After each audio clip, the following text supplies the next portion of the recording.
Back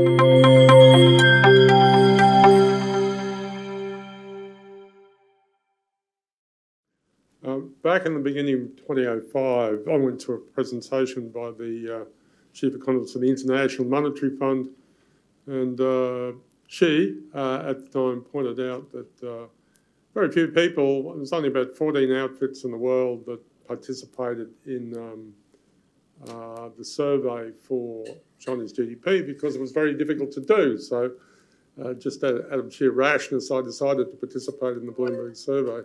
Not so much that I thought I could add enormous information, but it kept me on the data. It means I had to look at the data every month.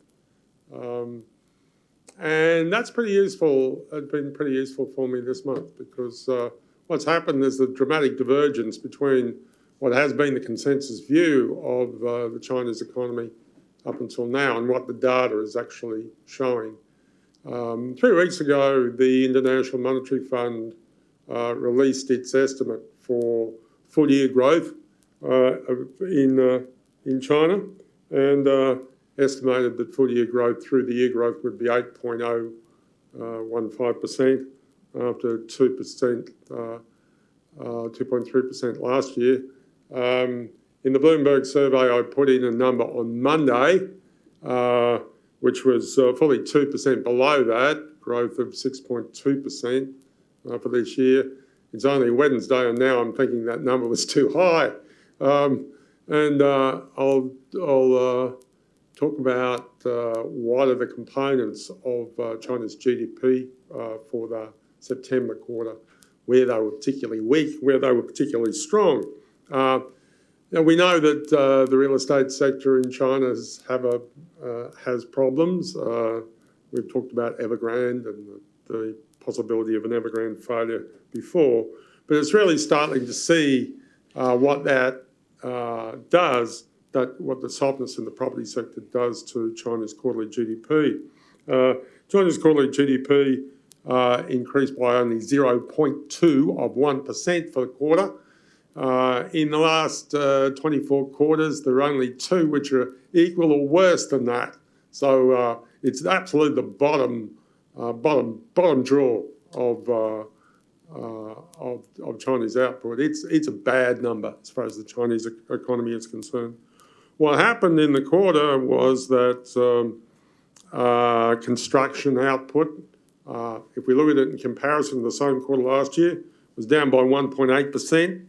And real estate sales, the whole level of real estate activity in the services sector, providing loans, selling, the value that was added by real estate activity fell by 1.6%. What was good in the services sector was information transmission, software, information and technology services. That went up by 17.1%. Reopening the economy, accommodation and restaurants was up by 5.7% over the same quarter a year before. And transport and storage, which basically means online retailing, was up by 5.7%. All those are pretty weak numbers, though, in comparison to what China used to be able to achieve. Interestingly, if we look at the sectors of industries, there's primary industry, secondary industry and tertiary industry. Primary industry is farming, secondary industry is manufacturing, tertiary industry is, of course, services. Overwhelmingly, the best thing to be in China for the last year was a farmer, where output went up by 7.1%, and that was much better than in services, where output went up by only 5.4%. And secondary industry, manufacturing, where output was up by 3.6%. Why, you ask, was it such a good thing to be a Chinese farmer? The really reason for that is that 2 years ago they had this appalling swine flu. They have the biggest hog numbers in the world, biggest number of pigs. They had to kill half of them, and they've had to replace those and grow them and fatten them, and that's what added value in the primary sector. But really, it's a very bad It's a very bad quarter. Now, if I looked at that, what's that going to look like for the full year? If you look at the previous quarters for the last 5 years, there's 4 out of 5 chances that it'll come in at a number of about 1.6% growth. That's 8 times as good as what the rotten third quarter was. There's about 1 in 5 chance it'll come in better than that.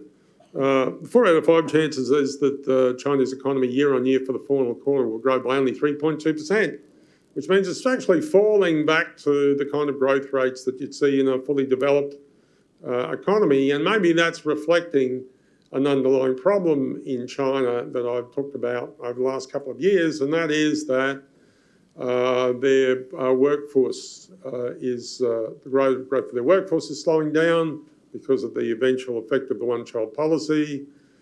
This is the decade in which India is beginning to grow much more rapidly than China. That's definitely the case this year. India grows significantly more rapidly than China does. And that's because the rate of growth of the workforce in India is growing more rapidly than the rate of the growth of the workforce in China. So I think maybe this is actually biting structurally. The growth is slowing down. We're seeing it knock around the demand in construction this year. We'll probably see wages continue to grow in China because of fewer people coming forward, but coming forward into the workforce. But the rate of growth of the total economy continue to slow in China over the balance of this decade to the end of this year, and that's why it's a really good thing that China was so nice to beat us around the head yesterday and last year in terms of our exports and make us send our exports to other countries like India, like Japan, like Vietnam, because the Chinese economy is structurally slowing down, and therefore we need to find other faster growing markets.